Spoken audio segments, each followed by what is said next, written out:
kehidupan ini, kalau dengan orang tua, jangan sesekali menyakiti hati orang tua. Siapapun yang menyakiti hati orang tua semasa mereka hidup, maka ketika kita sakaratul maut sulit mengucapkan kalimat thayyibah, kalimat la ilaha illallah Muhammadur Rasulullah. Sulit. Ada contohnya di zaman sahabat.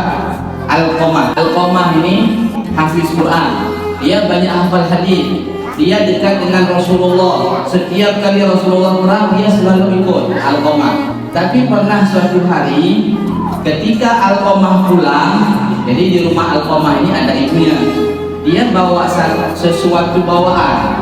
Jadi bawaan tersebut biasanya dikasih ke ibunya, tapi kali ini bawaannya itu dikasih ke istrinya. Singkat cerita, ibunya pun merasa agak tersinggung sedikit lah. Namanya orang tua. Orang tua, ibu-ibu, kalau semakin tua semakin sensitif, makanya harus betul-betul kita jaga. Cepat marah, arti sensitif ini bahkan cepet.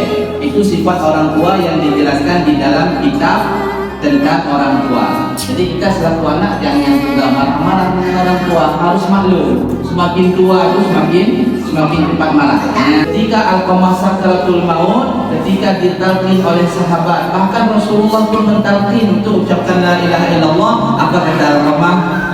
Alqamah diam saja, nggak bisa jawab ya Pak. Ya, rupanya setelah diusut ternyata Alqamah mengatakan, selama hidup yang saya ingat saya pernah menyakiti hati orang tua saya. Itu pun karena salah kasih, bukan kasih ke emaknya, kasih tapi untuk istrinya. Disebabkan itu dia sulit ucap la ilaha illallah. Setelah ibunya maafkan, baru dia bisa ucapkan kalimat la ilaha illallah. Ini begitu dahsyatnya orang tua. Kalau anak sekarang ada kayak itu? Nggak ada. Orang sekarang ini rata-rata sebelum nikah taat semua sama orang tuanya. Kalau ada sesuatu pun langsung dikasih ke orang tuanya. Tapi begitu sudah nikah, rata-rata model kita yang nggak mengaji ini model takut istri.